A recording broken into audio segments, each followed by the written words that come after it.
ಮಿತ್ರರೇ ನಮಸ್ಕಾರ. ಮಿತ್ರರೇ, ಪಂಜಾಬ್ ಮತ್ತು ಯುಪಿಯಲ್ಲಿ ಚುನಾವಣೆಗೆ ಇನ್ನೇನು ಕೆಲವೇ ತಿಂಗಳು ಬಾಕಿ ಇದೆ. 2027 ಈ ದೇಶದಲ್ಲಿ ಬಹಳ ಜಿದ್ದಾಜಿದ್ದಿನ ಚುನಾವಣೆ ನಡೆಯುವಂತಹ ವರ್ಷ. ಉತ್ತರ ಪ್ರದೇಶ ಮತ್ತು ಪಂಜಾಬ್ನಲ್ಲಿ ಒಟ್ಟೊಟ್ಟಿಗೆ ಚುನಾವಣೆ ನಡೆಯುತ್ತೆ. ಹಾಗೆ ನೋಡೋದಕ್ಕೆ ಹೋದ್ರೆ ಇಷ್ಟು ವರ್ಷಗಳ ಕಾಲ ಉತ್ತರ ಪ್ರದೇಶ ಚುನಾವಣೆ ಹೆಚ್ಚು ಚರ್ಚೆಯಲ್ಲಿರ್ತಾ ಇತ್ತು. ಅದರ ಬಗ್ಗೆ ದೇಶದ ಕುತೂಹಲ ಇರ್ತಾ ಇತ್ತು.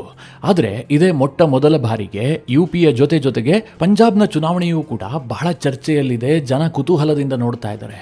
ಇದಕ್ಕೆ ಕಾರಣ ಏನು ಕೇಳಿದ್ರೆ, ಈ ಬಾರಿ ಪಂಜಾಬ್ ಬಗ್ಗೆ ಬಿಜೆಪಿ ಹೆಚ್ಚು ಫೋಕಸ್ ಮಾಡ್ತಾ ಇದೆ.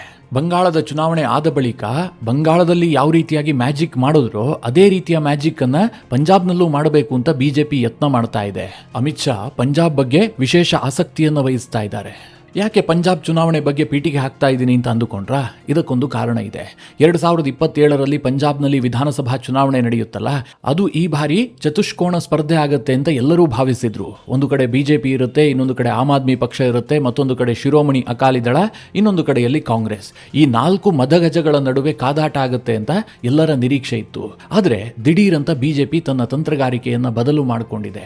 ಈ ಹಿಂದೆ ಬಹುಕಾಲ ತನ್ನ ಜೊತೆಗೆ ಇದ್ದಂತಹ ಶಿರೋಮಣಿ ಅಕಾಲಿ ದಳವನ್ನ ಮತ್ತೆ ಎನ್ಡಿಎಗೆ ಕರೆತರುವಂತಹ ಪ್ಲಾನ್ ಅನ್ನ ಬಿಜೆಪಿ ಮಾಡ್ತಾ ಇದೆ. ಇದಕ್ಕೆ ಪೂರಕವಾಗಿ ಶಿರೋಮಣಿ ಅಕಾಲಿ ದಳ ಕೇಂದ್ರದ ಮಹತ್ವದ ಯೋಜನೆಗೆ ತನ್ನ ಬೆಂಬಲವನ್ನ ಘೋಷಣೆ ಮಾಡಿದೆ.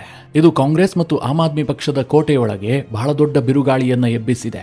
ಮಿತ್ರರೇ, ಈ ರಾಜಕೀಯ ಬೆಳವಣಿಗೆಯ ಬಗ್ಗೆ ಸ್ವಲ್ಪ ಡೀಟೇಲ್ ಆಗಿ ಹೇಳ್ತೀನಿ. ಬಿಜೆಪಿ ಮತ್ತು ಅಕಾಲಿ ದಳದ ಮೈತ್ರಿ ನಿಜವಾಗ್ಲೂ ವರ್ಕೌಟ್ ಆಗತ್ತಾ?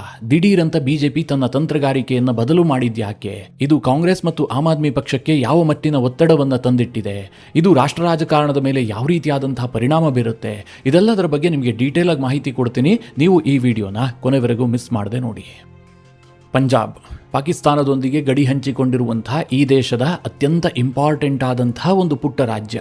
ಯಾಕೆ ಇದು ಬಹಳ ಮಹತ್ವವನ್ನು ಪಡೆದುಕೊಂಡಂತಹ ಪುಟ್ಟ ರಾಜ್ಯ ಅಂತ ಹೇಳದೆ ಕೇಳಿದ್ರೆ, ಪಂಜಾಬ್ ಪಾಕಿಸ್ತಾನದೊಂದಿಗೆ ಗಡಿ ಹಂಚಿಕೊಂಡಿದೆ. ಎರಡನೇದಾಗಿ, ಪಂಜಾಬ್ನಲ್ಲಿ ಪ್ರತ್ಯೇಕವಾದದ ಕೂಗು ಬಹಳ ವರ್ಷಗಳ ಕಾಲ ಇತ್ತು. ಈ ಪ್ರತ್ಯೇಕವಾದದ ಕಾರಣದಿಂದಾಗಿಯೇ ಇಂದಿರಾ ಗಾಂಧಿ ತನ್ನ ಪ್ರಾಣವನ್ನ ಕಳೆದುಕೊಂಡ್ರು. ಇವತ್ತು ಜಮ್ಮು ಕಾಶ್ಮೀರದ ಬಳಿಕ ಪಾಕಿಸ್ತಾನಕ್ಕೆ ಒಂದು ಅಡ್ವಾಂಟೇಜ್ ಆಗಬಹುದಾದಂತಹ ಭಾರತದ ಒಂದು ಭೂಪ್ರದೇಶ ಅಂತಂದ್ರೆ ಅದು ಪಂಜಾಬ್. ಇದಕ್ಕೆ ಕಾರಣ ಏನು ಕೇಳಿದ್ರೆ, ಇವತ್ತಿಗೂ ಕೂಡ ಪಂಜಾಬ್ನಲ್ಲಿ ಕೆಲ ಪ್ರತ್ಯೇಕವಾದಿ ಮನಸ್ಥಿತಿಗಳಿದಾವೆ. ಖಲಿಸ್ತಾನದ ಪರಿಕಲ್ಪನೆ ಇರುವಂತಹ ಜನ ಇವತ್ತಿಗೂ ಕೂಡ ಇದ್ದಾರೆ. ಆದ್ರೆ ಅವರ ವಾಯ್ಸ್ಗೆ ಹೆಚ್ಚು ಬೆಲೆ ಸಿಗ್ತಾ ಇಲ್ಲ. ಅವರ ಸಂಖ್ಯೆ ಕಡಿಮೆ ಆಗಿದೆ. ಹೀಗಾಗಿ ಅವರು ಗುಪ್ತವಾಗಿದ್ದಾರೆ. ಆದ್ರೆ ಈ ಪ್ರತ್ಯೇಕವಾದ ಅಥವಾ ಖಲಿಸ್ತಾನಿ ಹೋರಾಟ ಇದೆಯಲ್ಲ, ಇದು ಯಾವಾಗ ಬೇಕಾದ್ರೂ ಮತ್ತೆ ಮುನ್ನೆಲೆಗೆ ಬರಬಹುದು. ಯಾಕೆ ಹೀಗೆ ಹೇಳದೆ ಕೇಳಿದ್ರೆ, ಇದನ್ನ ವಿದೇಶಿ ಶಕ್ತಿಗಳು ಕಾಯ್ತಾ ಇದಾವೆ. ಅದಕ್ಕೆ ಬೆಂಬಲ ಕೊಡೋದಕ್ಕೆ ಅನೇಕ ಗುಂಪುಗಳಿದಾವೆ, NGOಗಳಿದಾವೆ. ವಿದೇಶಗಳಲ್ಲಿ ಖಲಿಸ್ತಾನಿ ಉಗ್ರ ಗುಂಪು ಈಗಲೂ ಕೂಡ ಆಕ್ಟಿವ್ ಆಗಿದೆ. ಹೀಗಾಗಿ ಪಂಜಾಬ್ನಲ್ಲಿ ಯಾರು ಅಧಿಕಾರಕ್ಕೆ ಬರ್ತಾರೆ, ಯಾವ ಪಕ್ಷ ಅಧಿಕಾರಕ್ಕೆ ಬರುತ್ತೆ, ಇದು ಬಹಳ ಮಹತ್ವವನ್ನು ಪಡೆದುಕೊಳ್ಳುತ್ತೆ. ಸದ್ಯ ಬಿಜೆಪಿ ಅವರಿಗೆ ಅನ್ನಿಸ್ತಾ ಇದೆ, ಪಂಜಾಬ್ನಲ್ಲೂ ಕೂಡ ನಮ್ಮ ಸರ್ಕಾರ ಬರಬೇಕು, ಇಲ್ಲದೆ ಹೋದರೆ ನಮ್ಮ ಮೈತ್ರಿ ಸರ್ಕಾರವಾದರೂ ಬರಲೇಬೇಕು. ನ್ಯಾಷನಲ್ ಸೆಕ್ಯೂರಿಟಿ ದೃಷ್ಟಿಯಿಂದ ಇದು ಅನಿವಾರ್ಯ ಅಂತ ಬಿಜೆಪಿಯವರು ಪ್ರತಿಪಾದಿಸ್ತಾ ಇದ್ದಾರೆ. ಇದೇ ಕಾರಣದಿಂದ 2027ರ ಪಂಜಾಬ್ ವಿಧಾನಸಭಾ ಚುನಾವಣೆಯನ್ನ ಬಿಜೆಪಿ ಹೆಚ್ಚು ಫೋಕಸ್ ಮಾಡೋದಕ್ಕೆ ನಿರ್ಧಾರ ಮಾಡಿತ್ತು. ಅದಕ್ಕೆ ಪೂರಕವಾಗಿ ಆಮ್ ಆದ್ಮಿ ಪಕ್ಷದ 7 ರಾಜ್ಯಸಭಾ ಸದಸ್ಯರ ಆಪರೇಷನ್ ಕೂಡ ನಡೆದು ಹೋಗಿತ್ತು. ಇದರ ಹಿಂದಿನ ತಂತ್ರಗಾರಿಕೆ ಏನು ಕೇಳಿದ್ರೆ, 2027ರ ಪಂಜಾಬ್ ವಿಧಾನಸಭೆಯನ್ನ ಗೆಲ್ಲೋದು. ಇದಕ್ಕೆ ಯಾವುದೇ ರಾಕೆಟ್ ಸೈನ್ಸ್ ಬೇಕಾಗಿಲ್ಲ. ಪ್ರತಿಯೊಬ್ಬರಿಗೂ ಕೂಡ ಅರ್ಥ ಆಗುವಂತಹ ವಿಚಾರ ಇದು. ಬಿಜೆಪಿಗೆ ಪಂಜಾಬ್ನಲ್ಲಿ ಲೋಕಲ್ ಲೀಡರ್ಶಿಪ್ ಇಲ್ಲ. ಇದಕ್ಕೆ ಕಾರಣ ಏನು ಕೇಳಿದ್ರೆ, ಬಿಜೆಪಿ ಬಹಳ ಕಾಲದವರೆಗೆ ಶಿರೋಮಣಿ ಅಕಾಲಿ ದಳದ ಹೆಗಲ ಮೇಲೆ ಕೂತ್ಕೊಂಡಿತ್ತು. ಅಂದ್ರೆ ಅವರ ಜೂನಿಯರ್ ಪಾರ್ಟ್ನರ್ ಆಗಿಯೇ ಬಿಜೆಪಿ ಪಂಜಾಬ್ನಲ್ಲಿ ರಾಜಕಾರಣ ಮಾಡಿರೋದು. ಆದರೆ 2020ರಲ್ಲಿ ಈ ಬ್ರೇಕಪ್ ಆಯ್ತಲ್ಲ, ಶಿರೋಮಣಿ ಅಕಾಲಿ ದಳ ರೈತ ಕಾಯ್ದೆಯನ್ನು ವಿರೋಧಿಸಿತು. ಕೇಂದ್ರ ಸರ್ಕಾರ ತಂದಂತಹ ಈ ಕಾಯ್ದೆಗೆ ನಾವು ಬೆಂಬಲ ಕೊಡೋದಿಲ್ಲ, ಇದು ರೈತ ವಿರೋಧಿ ಎನ್ನುವಂತಹ ನಿಲುವನ್ನು ತೆಗೆದುಕೊಂಡರು. ಆ ಸಂದರ್ಭದಲ್ಲಿ NDAದಿಂದ ಹೊರ ಹೋಗುವಂತಹ ತೀರ್ಮಾನವನ್ನು ಕೂಡ ಶಿರೋಮಣಿ ಅಕಾಲಿ ದಳ ಮಾಡುತ್ತೆ. ಹಾಗೆ ನೋಡೋದಕ್ಕೆ ಹೋದ್ರೆ ಮಿತ್ರರೇ, 2019ರಲ್ಲಿ ನರೇಂದ್ರ ಮೋದಿ ಅವರು ಪೂರ್ಣ ಬಹುಮತದ ಸರ್ಕಾರವನ್ನು ಕೇಂದ್ರದಲ್ಲಿ ರಚನೆ ಮಾಡಿರ್ತಾರೆ. ಆದರೂ ಸಹ NDA ಪಾರ್ಟ್ ಆಗಿದ್ದಂತಹ ಶಿರೋಮಣಿ ಅಕಾಲಿ ದಳಕ್ಕೆ ಮಂತ್ರಿಗಿರಿ ಕೊಡಲಾಗಿತ್ತು. ಹರ್ಸಿಮ್ರತ್ ಕೌರ್ ಬಾದಲ್ ಕೇಂದ್ರದಲ್ಲಿ ಮಂತ್ರಿ ಆಗಿದ್ರು. ಆದ್ರೆ ಕೇಂದ್ರ ಸರ್ಕಾರದ ರೈತ ಕಾನೂನನ್ನ ಅವರು ವಿರೋಧಿಸಿ ರಾಜೀನಾಮೆ ಕೊಡ್ತಾರೆ. ಶಿರೋಮಣಿ ಅಕಾಲಿ ದಳ NDAದಿಂದ ಹೊರ ಹೋಗುತ್ತೆ. ಆ ಸಂದರ್ಭದಲ್ಲಿ ಅವರಿಗೆ ಏನ್ ಅನ್ಸಿತ್ತು ಗೊತ್ತಾ? ನಾವು NDAದಲ್ಲಿ ಇದ್ದಿದ್ದೇ ಆದ್ರೆ 2022ರ ವಿಧಾನಸಭಾ ಚುನಾವಣೆಯನ್ನ ಗೆಲ್ಲೋದಕ್ಕೆ ಸಾಧ್ಯ ಇಲ್ಲ. ಕೇಂದ್ರದ ವಿರುದ್ಧವಾದಂತಹ ಭಾವನೆ ಪಂಜಾಬ್ನಲ್ಲಿ ಬಿಲ್ಡ್ ಆಗಿದೆ. ಪಂಜಾಬ್ ಜನ ಬಿಜೆಪಿಯನ್ನ ಬೆಂಬಲಿಸೋದಿಲ್ಲ ಅನ್ನುವಂತಹ ಕಲ್ಪನೆಯಲ್ಲಿ ಅವರು ಹೊರ ಹೋಗಿದ್ರು. ಆದರೆ ಅಕಾಲಿ ದಳಕ್ಕೆ ಈ ನಿರ್ಧಾರ ಬಹಳ ದುಬಾರಿ ಆಯಿತು. 2022ರ ಚುನಾವಣೆಯನ್ನು ಏಕಾಂಗಿಯಾಗಿ ಶಿರೋಮಣಿ ಅಕಾಲಿ ದಳ ಎದುರಿಸಿತು. ಆದರೆ ಹೀನಾಯ ಸೋಲಾಯಿತು. 2024ರ ಲೋಕಸಭಾ ಚುನಾವಣೆಯಲ್ಲೂ ಕೂಡ ಅದಕ್ಕಿಂತ ಕೆಟ್ಟ ಹೀನಾಯ ಸೋಲಾಯಿತು. ಆದರೆ ಈಗ ಪರಿಸ್ಥಿತಿ ಏನಾಗಿದೆ ಈ ಅಕಾಲಿ ದಳದ್ದು ಕೇಳಿದ್ರೆ, ಒಂದು ಕಡೆ ರೊಟ್ಟಿ ಹಳಸಿದೆ, ಇನ್ನೊಂದು ಕಡೆ ನಾಯಿಗೆ ಹಸುವಾಗಿದೆ. ಈ ಪರಿಸ್ಥಿತಿಯಲ್ಲಿ ಅಕಾಲಿ ದಳ ಇದೆ. ಈ ಬಾರಿ ಅಂದರೆ 2027 ವಿಧಾನಸಭಾ ಚುನಾವಣೆಯಲ್ಲಿ ಬಿಜೆಪಿ ಪಂಜಾಬನ್ನು ಹೆಚ್ಚು ಫೋಕಸ್ ಮಾಡಿ ಹೆಚ್ಚು ಆಸಕ್ತಿಯನ್ನು ವಹಿಸಿ ಚುನಾವಣೆಯನ್ನು ನಡೆಸಿದ್ದೇ ಆದರೆ ಬಿಜೆಪಿ ಅಧಿಕಾರಕ್ಕೆ ಬರುತ್ತೋ ಇಲ್ವೋ ಅಕಾಲಿ ದಳ ಅಂತೂ ವೈಪೌಟ್ ಆಗಿಬಿಡುತ್ತೆ. ಇದನ್ನು ಅರ್ಥ ಮಾಡಿಕೊಂಡಿರುವಂಥ ಅಕಾಲಿ ದಳ ಈಗ ನಿಧಾನವಾಗಿ ಬಿಜೆಪಿಯ ಸಖ್ಯವನ್ನು ಮಾಡೋದಕ್ಕೆ ಮುಂದೆ ಬಂದಿದೆ. ನಾನು ನಿನ್ನೆಯ ವಿಡಿಯೋದಲ್ಲೂ ಕೂಡ ನಿಮಗೆ ಹೇಳಿದ್ದೆ, ಅಕಾಲಿ ದಳದ ಮುಖ್ಯಸ್ಥರಾಗಿರುವಂಥ ಸುಖ್ಬೀರ್ ಸಿಂಗ್ ಬಾದಲ್ ಇದ್ದಕ್ಕಿದ್ದಂತೆ ಪ್ರಧಾನಿ ನರೇಂದ್ರ ಮೋದಿಯನ್ನ ಭೇಟಿಯಾಗಿದ್ದಾರೆ. ಕೇವಲ ಭೇಟಿಯಾಗಿದ್ರೆ ಇದು ಇಷ್ಟು ದೊಡ್ಡ ಸುದ್ದಿ ಆಗ್ತಾ ಇರಲಿಲ್ಲ, ನಾನು ಈ ಬಗ್ಗೆ ವಿಡಿಯೋ ಮಾಡಿ ಇಷ್ಟೆಲ್ಲ ವಿವರಣೆ ಕೊಡಬೇಕಾಗಿರಲಿಲ್ಲ. ಆ ಭೇಟಿ ಆದ ಬಳಿಕ ಅಕಾಲಿ ದಳ ಮಹತ್ವದ ನಿರ್ಧಾರವನ್ನು ಕೈಗೊಂಡಿದೆ. ಕೇಂದ್ರ ಸರ್ಕಾರ ತರೋದು ಹೊರಟಿರುವಂತಹ ಡಿಲಿಮಿಟೇಷನ್ ಮತ್ತು ಮಹಿಳಾ ಮೀಸಲಾತಿ ಬಿಲ್ ಅನ್ನ ನಾವು ಬೆಂಬಲಿಸ್ತೀವಿ ಅಂತ ಅಕಾಲಿ ದಳ ಹೇಳ್ತಾ ಇದೆ. ಇವತ್ತು ಅಕಾಲಿ ದಳದ ಬಳಿಯಲ್ಲಿ ಒಬ್ಬರೇ ಎಂಪಿ ಇರಬಹುದು. ಸದ್ಯದ ಪರಿಸ್ಥಿತಿಯಲ್ಲಿ ಆ ಓರ್ವ ಎಂಪಿಯೂ ಕೂಡ ಇಂಪಾರ್ಟೆಂಟ್ ಆಗ್ತಾರೆ. ಆದರೆ ಅದಕ್ಕಿಂತ ಹೆಚ್ಚಾಗಿ ಪಂಜಾಬ್ ಚುನಾವಣೆಯ ದೃಷ್ಟಿಯಿಂದ ಅಕಾಲಿ ದಳದ ನಿರ್ಧಾರ ಬಹಳ ಮಹತ್ವವನ್ನು ಪಡೆದುಕೊಂಡಿದೆ. ಹಾಗಾದರೆ ಈ ಮೈತ್ರಿ ಆಗಿದ್ದೇ ಆದರೆ ಇದು ವರ್ಕೌಟ್ ಆಗುತ್ತಾ? 2027 ಚುನಾವಣೆಯಲ್ಲಿ ಯಾವ ರೀತಿಯಾದಂತಹ ಪರಿಣಾಮ ಬೀರುತ್ತೆ? ಎಷ್ಟು % ವೋಟ್ ಶೇರ್ ಅನ್ನು ಇವರು ಹಿಡಿದಿಟ್ಟುಕೊಂಡಿದ್ದಾರೆ? ಇದನ್ನು ನೋಡೋದಾದ್ರೆ 2022ರಲ್ಲಿ ಪಂಜಾಬ್ನಲ್ಲಿ ಚುನಾವಣೆ ನಡೀತಲ್ಲ, ಆ ಸಂದರ್ಭದಲ್ಲಿ ಚತುಷ್ಕೋಣ ಸ್ಪರ್ಧೆ ಏರ್ಪಟ್ಟಿತ್ತು. ಹಾಗೆ ನೋಡೋದಕ್ಕೆ ಹೋದರೆ ಅದನ್ನು ಚತುಷ್ಕೋಣ ಸ್ಪರ್ಧೆ ಅಂತ ಹೇಳೋದಕ್ಕೆ ಸಾಧ್ಯ ಇಲ್ಲ. ಯಾಕೆ ಅಂತಂದರೆ ಬಿಜೆಪಿಗೆ ಅಷ್ಟಾಗಿ ಸ್ಟ್ರೆಂತ್ ಇರಲಿಲ್ಲ. ಆದರೆ ಬಿಜೆಪಿ ಮತ್ತು ಅಕಾಲಿ ದಳ ಏಕಾಂಗಿಯಾಗಿ ಸ್ಪರ್ಧೆ ಮಾಡಿದ್ದಿದೆಯಲ್ಲ, ಇದು 2022ರಲ್ಲಿ ಆಮ್ ಆದ್ಮಿ ಪಕ್ಷಕ್ಕೆ ಬಹಳ ದೊಡ್ಡ ಸ್ಟ್ರೆಂತ್ ಅನ್ನು ಕೊಟ್ಟಿತ್ತು. 117ರ ಪೈಕಿ ಆಮ್ ಆದ್ಮಿ ಪಕ್ಷ 92 ಸೀಟ್ಗಳನ್ನು ಗೆಲ್ಲೋದಕ್ಕೆ ಇದು ಪ್ರಮುಖ ಕಾರಣ ಆಯಿತು. 2022ರಲ್ಲಿ ಅಕಾಲಿ ದಳ 18% ವೋಟ್ ಶೇರ್ ಅನ್ನು ಪಡೆಯುತ್ತೆ. ಆದರೆ ಗೆದ್ದಿದ್ದೆಷ್ಟು ಸೀಟ್ಗಳು ಕೇಳಿದ್ರೆ 3 ಮಾತ್ರ. ಬಿಜೆಪಿ ತನ್ನ ಮಿತ್ರ ಪಕ್ಷಗಳನ್ನು ಸೇರಿಸಿಕೊಂಡು, ಅಂದರೆ ಚಿಕ್ಕ ಪುಟ್ಟ ಪಕ್ಷಗಳನ್ನು ಸೇರಿಸಿಕೊಂಡು 7.73% ವೋಟ್ ಶೇರ್ ಅನ್ನು ತೆಗೆದುಕೊಳ್ಳುತ್ತೆ, 2 ಸೀಟ್ಗಳನ್ನು ಗೆದ್ದುಕೊಳ್ಳುತ್ತೆ. ಕೆಲ ವಿಧಾನಸಭಾ ಕ್ಷೇತ್ರಗಳಲ್ಲಿ ಬಿಜೆಪಿ ಮತ್ತು ಈ ಅಕಾಲಿ ದಳದ ವೋಟ್ ಶೇರ್ ಇದೆಯಲ್ಲ, ಇದು ಆಮ್ ಆದ್ಮಿ ಪಕ್ಷದ ಗೆಲುವಿನ ಅಂತರಕ್ಕಿಂತ ಜಾಸ್ತಿ ಇತ್ತು.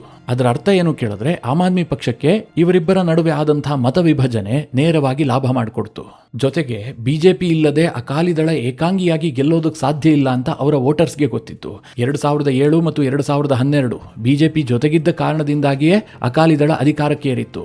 ಹೀಗಾಗಿ ಅವರ ವೋಟರ್ಸ್ಗೂ ಕೂಡ ಗೊಂದಲ ನಿರ್ಮಾಣ ಆಗಿ ಕಾಂಗ್ರೆಸ್ ಅಧಿಕಾರಕ್ಕೆ ಬರಬಾರದು ಅನ್ನುವಂತಹ ಏಕೈಕ ಕಾರಣಕ್ಕೋಸ್ಕರವಾಗಿ ಅವರು ಆಮ್ ಆದ್ಮಿ ಪಕ್ಷವನ್ನು ಬೆಂಬಲಿಸಿದ್ರು. ಇದೇ ಕಾರಣದಿಂದಾಗಿ ಆಮ್ ಆದ್ಮಿ ಪಕ್ಷ ಅಚ್ಚರಿಯ ರೀತಿಯಲ್ಲಿ 42% ವೋಟ್ ಶೇರ್ ಅನ್ನು ಪಡೆದುಕೊಳ್ಳುತ್ತೆ, 92 ಸೀಟ್ಗಳನ್ನು ಗೆದ್ದುಕೊಳ್ಳುತ್ತೆ. ಈ ಆಮ್ ಆದ್ಮಿ ಪಕ್ಷಕ್ಕೆ ಸಿಕ್ಕಂತಹ ಯಶಸ್ಸಿದೆಯಲ್ಲ, ಇದು ಆರ್ಗ್ಯಾನಿಕ್ ಆಗಿ ಬಂದಂತಹ ಯಶಸ್ಸಲ್ಲ, ಇದು ಪರಿಸ್ಥಿತಿಯ ಲಾಭದ ಕಾರಣದಿಂದಾಗಿ ಬಂದಿದ್ದು. ನಾನು ಇದನ್ನು ಹೇಳಿದಾಗ ಕೆಲವರಿಗೆ ಪಥ್ಯ ಆಗ್ಲಿಕ್ಕಿಲ್ಲ. ಆದರೆ ಯಾಕೆ ಈ ಮಾತನ್ನ ಹೇಳದೆ ಕೇಳಿದ್ರೆ, ಆಮ್ ಆದ್ಮಿ ಪಕ್ಷಕ್ಕೆ ನಿಜವಾಗ್ಲೂ ಜನ ಬೆಂಬಲ ಅಷ್ಟೊಂದು ಇದ್ದಿದ್ದೇ ಆಗಿದ್ರೆ 2024ರ ಚುನಾವಣೆಯಲ್ಲಿ ಅದೇ ರಿಸಲ್ಟ್ ರಿಪೀಟ್ ಆಗಬೇಕಿತ್ತಲ್ವಾ? ಕಾರಣ ಏನು ಕೇಳಿದ್ರೆ, ವಿಧಾನಸಭಾ ಚುನಾವಣೆ ನಡೆದು ಕೇವಲ 2 ವರ್ಷದಲ್ಲಿ ಮತ್ತೆ ಲೋಕಸಭಾ ಚುನಾವಣೆ ನಡೆದಿದೆ. ಆಗ ವಿಧಾನಸಭೆಯಲ್ಲಿ ಆಮ್ ಆದ್ಮಿಗೆ ಸಿಕ್ಕಂತಹ ವೋಟ್ ಶೇರ್ ಇದೆಯಲ್ಲ, ಅದು ಲೋಕಸಭೆಯಲ್ಲಿ ಸಿಕ್ಕಿಲ್ಲ. 2024ರ ಲೋಕಸಭಾ ಚುನಾವಣೆಯಲ್ಲಿ ಆಮ್ ಆದ್ಮಿ ಪಕ್ಷವನ್ನ ಜನ ಟೋಟಲಿ ತಿರಸ್ಕಾರ ಮಾಡಿದ್ರು. ಅದಕ್ಕೂ ಕಾರಣ ಇದೆ.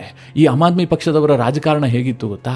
ದೆಹಲಿಯಲ್ಲಿ ಕಾಂಗ್ರೆಸ್ ಜೊತೆಗೆ ಮೈತ್ರಿ ಅಂತೆ, ಅಲ್ಲಿ ಸೀಟ್ ಶೇರ್ ಮಾಡಿಕೊಂಡ್ರು, ಮೈತ್ರಿ ಮಾಡಿಕೊಂಡು ಚುನಾವಣೆ ಎದುರಿಸಿದ್ರು. ಜೊತೆಗೆ ಆಮ್ ಆದ್ಮಿ ಪಕ್ಷ INDIA ಕೂಟದ ಭಾಗವೂ ಕೂಡ ಆಗಿತ್ತು. ಆದರೆ ಪಂಜಾಬ್ನಲ್ಲಿ ಮಾತ್ರ ಕಾಂಗ್ರೆಸ್ ಅನ್ನು ವಿರೋಧಿಸಿ ಇವರು ಸ್ವತಂತ್ರವಾಗಿ ಸ್ಪರ್ಧೆ ಮಾಡಿದ್ರು. ದೆಹಲಿಯಲ್ಲಿ ಕಾಂಗ್ರೆಸ್ ಪರವಾಗಿ ಮಾತನಾಡ್ತಾರೆ, ಪಂಜಾಬ್ನಲ್ಲಿ ಕಾಂಗ್ರೆಸ್ ವಿರುದ್ಧವಾಗಿ ಮಾತನಾಡ್ತಾರೆ. ಆಮ್ ಆದ್ಮಿ ಪಕ್ಷದ ಈ ಡಬಲ್ ಗೇಮ್ ಇದೆಯಲ್ಲ, ಇದನ್ನ ಜನ ತಿರಸ್ಕಾರ ಮಾಡಿದ್ರು. ಇದರ ಲಾಭ ಯಾರಿಗಾಯ್ತು ಕೇಳಿದ್ರೆ, ಬಿಜೆಪಿಗೂ ಆಗಿಲ್ಲ, ಆಮ್ ಆದ್ಮಿ ಪಕ್ಷಕ್ಕೂ ಆಗಿಲ್ಲ, ಅಥವಾ ಶಿರೋಮಣಿ ಅಕಾಲಿ ದಳಕ್ಕೂ ಕೂಡ ಆಗಿಲ್ಲ, ಕಾಂಗ್ರೆಸ್ಗಾಯ್ತು. 2024ರ ಚುನಾವಣೆಯಲ್ಲಿ ಕಾಂಗ್ರೆಸ್ ಪಂಜಾಬ್ನಲ್ಲಿ ಅತ್ಯಧಿಕ ಸೀಟ್ಗಳನ್ನು ಗಳಿಸಿತು. ಆದರೆ ಈ ನಡುವೆ ಬಿಜೆಪಿಯ ಸ್ಟ್ರೆಂತ್ ಇದೆಯಲ್ಲ, ಅದು ಜಾಸ್ತಿ ಆಯಿತು. 24ರ ಲೋಕಸಭಾ ಚುನಾವಣೆಯಲ್ಲಿ ಪಂಜಾಬ್ನಲ್ಲಿ ಬಿಜೆಪಿ ಒಂದೇ ಒಂದು ಸೀಟ್ ಗೆದ್ದಿಲ್ಲ. ಆದರೆ ಅವರ ವೋಟ್ ಶೇರ್ ಇದೆಯಲ್ಲ, ಇದು 18.56%ಗೆ ಏರಿಕೆ ಆಯಿತು. ಶಿರೋಮಣಿ ಅಕಾಲಿ ದಳ 13.42%ಗೆ ಕುಸಿತು. ಈ ವೋಟ್ ಶೇರ್ ಲೆಕ್ಕಾಚಾರ ಇದೆಯಲ್ಲ, ಇದೇ ಈಗ ಶಿರೋಮಣಿ ಅಕಾಲಿ ದಳ ಮತ್ತು ಬಿಜೆಪಿಯನ್ನ ಮರಳಿ ಒಂದು ಮಾಡ್ತಾ ಇರೋದು. ಅದು ಹೇಗೆ ಕೇಳಿದ್ರೆ, ಬಿಜೆಪಿ ಬಳಿ ಇರುವಂತಹ 18.56% ವೋಟ್ ಶೇರ್ ಇದೆಯಲ್ಲ, ಹಾಗೆ ಶಿರೋಮಣಿ ಅಕಾಲಿ ದಳದ ಬಳಿಯಲ್ಲಿರುವಂತಹ 13.42% ವೋಟ್ ಶೇರ್ ಇದೆಯಲ್ಲ, ಇವೆರಡನ್ನು ಒಟ್ಟಿಗೆ ಸೇರಿಸಿದ್ರೆ 32% ವೋಟ್ ಶೇರ್ ಆಗುತ್ತೆ. ಇದು ಎಂಟೈರ್ ಚುನಾವಣಾ ದಿಕ್ಕನ್ನು ಬದಲಿಸುತ್ತೆ. 2027ರಲ್ಲಿ ಪಂಜಾಬ್ನಲ್ಲಿ ಪಕ್ಕಾ ತ್ರಿಕೋಣ ಸ್ಪರ್ಧೆ ಆಗುತ್ತೆ. ಇಲ್ಲಿ 2024ರಲ್ಲಿ ಪಂಜಾಬ್ನ ಲೋಕಸಭಾ ಚುನಾವಣೆ ಆಯ್ತಲ್ಲ, ಅದರ ಇನ್ನೊಂದು ಅಂಶವನ್ನು ನಿಮಗೆ ಹೇಳಬೇಕು. ಒಂದು ವೇಳೆ ಆ ಸಂದರ್ಭದಲ್ಲೇ ಬಿಜೆಪಿ ಮತ್ತು ಅಕಾಲಿ ದಳ ಒಟ್ಟಾಗಿ ಚುನಾವಣೆಯನ್ನು ಎದುರಿಸಿದ್ರೆ ಪಂಜಾಬ್ನ ಚಿತ್ರಣ ಬೇರೆ ಆಗಿರ್ತಾ ಇತ್ತು. ಒಟ್ಟು ಪಂಜಾಬ್ನ 13 ಲೋಕಸಭಾ ಕ್ಷೇತ್ರಗಳ ಪೈಕಿ 7 ಲೋಕಸಭಾ ಕ್ಷೇತ್ರದಲ್ಲಿ ವಿನ್ ಆಗಿರುವಂತಹ ಅಭ್ಯರ್ಥಿಗಿಂತ ಬಿಜೆಪಿ ಮತ್ತು ಅಕಾಲಿ ದಳದ ವೋಟ್ ಶೇರ್ ಇದೆಯಲ್ಲ, ಇದು ಜಾಸ್ತಿ ಇದೆ. ಅದರ ಅರ್ಥ ಏನು ಕೇಳಿದ್ರೆ, ಈಗ ಅಕಾಲಿ ದಳ ಒಂದು ಕ್ಷೇತ್ರವನ್ನು ಗೆದ್ದಿದೆ. ಒಂದು ವೇಳೆ ಮೈತ್ರಿ ಮಾಡಿಕೊಂಡು ಚುನಾವಣೆ ಎದುರಿಸಿದ್ದೇ ಆಗಿದ್ರೆ ಇದು 7 ಆಗಿರ್ತಾ ಇತ್ತು. ಇದನ್ನೆಲ್ಲ ಹೇಳದಂತಹ ಸಂದರ್ಭದಲ್ಲಿ ನಿಮಗೆ ಕಟ್ಟಕಡೆಯದಾಗಿ ಒಂದು ಪ್ರಶ್ನೆ ಬರಬಹುದು. ಈಗ ಮೈತ್ರಿ ಮಾಡ್ಕೊಂಡಿದ್ದೆ ಆದರೆ 2027 ಗೆಲ್ಲೋದಕ್ಕೆ ಸಾಧ್ಯ ಇದೆಯಾ ಅಂತ. ಖಂಡಿತವಾಗ್ಲೂ ಸಾಧ್ಯ ಇದೆ. ಇದಕ್ಕೆ ಅನೇಕ ಕಾರಣಗಳು ಕೂಡ ಇದ್ದಾವೆ. ಮೊದಲನೇದಾಗಿ, ಕಾಂಗ್ರೆಸ್ ಪಂಜಾಬ್ನಲ್ಲಿ ಅಧಿಕೃತ ವಿರೋಧ ಪಕ್ಷ. ಆಮ್ ಆದ್ಮಿ ಪಕ್ಷ ಸೋತಿದ್ದೆ ಆದರೆ ಕಾಂಗ್ರೆಸ್ ಅಧಿಕಾರಕ್ಕೆ ಬರಬೇಕು. ಆ ವಾತಾವರಣ ಈ ಹಿಂದೆ ಇತ್ತು, ಆದರೆ ಈಗಿಲ್ಲ. ಇದಕ್ಕೆ ಕಾರಣ ಪಂಜಾಬ್ ಕಾಂಗ್ರೆಸ್ ಇವತ್ತು ಕರ್ನಾಟಕದ ಬಿಜೆಪಿ ಅಂತಾಗಿದೆ. ಹೇಗೆ ಕರ್ನಾಟಕದಲ್ಲಿ ಬಿಜೆಪಿಯ ನಾಯಕರು ಒಂದೇ ತೇರಿಗೆಳೆದ್ರೆ ಇನ್ನೊಂದೆತ್ತು ನೀರಿಗೆಳಿತು ಅನ್ನುವಂತಹ ಸ್ಥಿತಿಯಲ್ಲಿದ್ದಾರೋ, same to same Punjab Congress ಇದೆ. ಪಂಜಾಬ್ ಕಾಂಗ್ರೆಸ್ ಅಧ್ಯಕ್ಷ ಅಮರೀಂದರ್ ಸಿಂಗ್ ವಾರಿಂಗ್, ಇನ್ನೊಂದು ಕಡೆ ಮಾಜಿ ಮುಖ್ಯಮಂತ್ರಿ ಚನ್ನಿ, ಇವರಿಬ್ಬರ ನಡುವೆ ಪೋಸ್ಟರ್ ವಾರ ಆಗ್ತಾ ಇದೆ. ಪರಸ್ಪರ ವಿರುದ್ಧದ ಹೇಳಿಕೆಗಳು ಯಾವ ಹಂತಕ್ಕೆ ಬಂದಿದೆ ಅಂತಂದ್ರೆ, ಪಂಜಾಬ್ ಕಾಂಗ್ರೆಸ್ ಅತ್ಯಂತ ಮುಜುಗರವನ್ನು ಎದುರಿಸ್ತಾ ಇದೆ. ಈ ಹಿಂದೆ ಅಧಿಕಾರದಲ್ಲಿದ್ದಂತಹ ಸಂದರ್ಭದಲ್ಲಿ ಅಮರೀಂದರ್ ಸಿಂಗ್ ಮುಖ್ಯಮಂತ್ರಿ ಆಗಿದ್ರಲ್ಲ, ಆಗ್ಲೂ ಕೂಡ ಇದೇ ಆಯ್ತು. ಕಾಂಗ್ರೆಸ್ ಒಳಗಿನ ಆಂತರಿಕ ಕಚ್ಚಾಟ ನೇರವಾಗಿ ಆಮ್ ಆದ್ಮಿ ಪಕ್ಷಕ್ಕೆ ಲಾಭ ಮಾಡಿಕೊಡ್ತು. ಈಗಲೂ ಮಿತ್ರರೇ, ಕಾಂಗ್ರೆಸ್ನಲ್ಲಿ ಕಚ್ಚಾಟ ಇದ್ರೆ ಇದು ಆಡಳಿತದಲ್ಲಿರುವಂತಹ ಆಮ್ ಆದ್ಮಿ ಪಕ್ಷಕ್ಕೆ ವರ ಆಗಬಹುದಲ್ಲ, ಇದು ಬಿಜೆಪಿ ಅಥವಾ ಅಕಾಲಿ ದಳದ ಮೈತ್ರಿಕೂಟಕ್ಕೆ ಹೇಗೆ ವರ ಆಗುತ್ತೆ ಅಂತ ನಿಮಗೆ ಅನ್ನಿಸಬಹುದು. ಇದಕ್ಕೊಂದು ಕಾರಣ ಇದೆ. ಪಂಜಾಬ್ನ ಆಮ್ ಆದ್ಮಿ ಪಕ್ಷ ಯಾವ ಹಂತಕ್ಕೆ ಹೋಗಿದೆ ಅಂತಂದ್ರೆ, ಈಗ ಚುನಾವಣೆ ಆದರೂ ಕೂಡ ಹೀನಾಯವಾಗಿ ಜನ ಅವರನ್ನು ಸೋಲಿಸಬೇಕು ಅಂತಲೇ ಮತಗಟ್ಟೆಗೆ ಬಂದು ಮತ ಹಾಕ್ತಾರೆ. ಆ ಪರಿಸ್ಥಿತಿಗೆ ಸರ್ಕಾರ ಹೋಗಿದೆ. ಭಗವಂತ ಮಾನ್ ಬಗ್ಗೆ ಅದೆಷ್ಟು ಆರೋಪಗಳಿದೆ ಅಂತಂದ್ರೆ ಲೆಕ್ಕ ಮಾಡೋದಕ್ಕೆ ಸಾಧ್ಯ ಇಲ್ಲ. ಅಂತಿಮವಾಗಿ ಅವರ ಮೇಲೆ ಧರ್ಮದ್ರೋಹಿ ಎನ್ನುವಂತಹ ಪಟ್ಟ ಕೂಡ ಬಂದುಬಿಟ್ಟಿದೆ.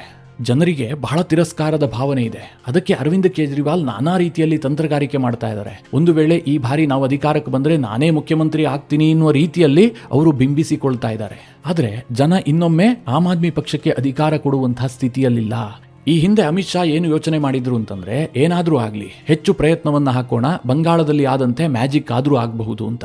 ಆದ್ರೆ ದೆಹಲಿಯ ಜಂತರ್ ಮಂತರ್ನಲ್ಲಿ ಜಿರಳೆಗಳ ಪ್ರತಿಭಟನೆ ಆಯ್ತಲ್ಲ, ಅದಾದ ನಂತರ ಬಿಜೆಪಿಯವರು ಕೆರಳಿ ನಿಂತಿದ್ದಾರೆ. At any cost Aam Aadmi ಪಕ್ಷವನ್ನ ಪಂಜಾಬ್ನಲ್ಲಿ ಅಧಿಕಾರದಿಂದ ದೂರ ಇಡಬೇಕು. ಹೀಗಾಗಿ ಸಣ್ಣ ಚಾನ್ಸ್ ಅನ್ನ ಕೂಡ ತೆಗೆದುಕೊಳ್ಳಬಾರದು ಅಂತ ತೀರ್ಮಾನ ಮಾಡಿದ್ದಾರೆ. ಅದೇ ಕಾರಣಕ್ಕೋಸ್ಕರವಾಗಿ ಶಿರೋಮಣಿ ಅಕಾಲಿ ದಳದ ಜೊತೆಗೆ ಮತ್ತೆ ಮೈತ್ರಿಗೆ ಬಿಜೆಪಿ ಮುಂದಾಗಿದೆ. ಅದಕ್ಕೆ ಬೇಕಾದಂತಹ ಎಲ್ಲಾ ವಾತಾವರಣ ಪಂಜಾಬ್ನಲ್ಲಿ ಸೃಷ್ಟಿ ಆಗ್ತಾ ಇದೆ. ಮಿತ್ರರೇ, ಪಂಜಾಬ್ನ ಚುನಾವಣೆ ಹತ್ತಿರ ಆಗ್ತಿದ್ದ ಹಾಗೆ ಇದು ಇನ್ನಷ್ಟು ರಣರೋಚಕ ಆಗತ್ತೆ. ಅದರ ಬಗ್ಗೆ ಆಯಾ ಸಂದರ್ಭದಲ್ಲಿ ನಿಮಗೆ ಮಾಹಿತಿ ಕೊಡುವಂತಹ ಪ್ರಯತ್ನ ಮಾಡ್ತೀನಿ. ಈ ಎಲ್ಲ ವಿಚಾರಗಳ ಕುರಿತಾಗಿ ನಿಮ್ಮ ಅನಿಸಿಕೆ ಅಭಿಪ್ರಾಯಗಳೇನು ಕಮೆಂಟ್ ಮಾಡುವ ಮೂಲಕ ನಮಗೆ ತಿಳಿಸಿ. ಹಾಗೆ ನಿಮಗೆ ಈ ವಿಡಿಯೋ ಇಷ್ಟವಾದರೆ ಲೈಕ್ ಮಾಡಿ. ಜೊತೆಗೆ ನೀವಿನ್ನೂ ನಿಮ್ಮ ನೆಚ್ಚಿನ ಸಂಸ್ಕಾರ ಸೌರಭ ಯೂಟ್ಯೂಬ್ ಚಾನಲ್ನ ಸಬ್ಸ್ಕ್ರೈಬ್ ಮಾಡಿಲ್ಲ ಅಂತಾದರೆ ಈ ಕೂಡಲೇ ಸಬ್ಸ್ಕ್ರೈಬ್ ಮಾಡಿ. ಮುಂದಿನ ಎಲ್ಲ ಅಪ್ಡೇಟ್ಗಳ ನೋಟಿಫಿಕೇಷನ್ಗಾಗಿ ಬೆಲ್ ಐಕಾನ್ ಒತ್ತಿ.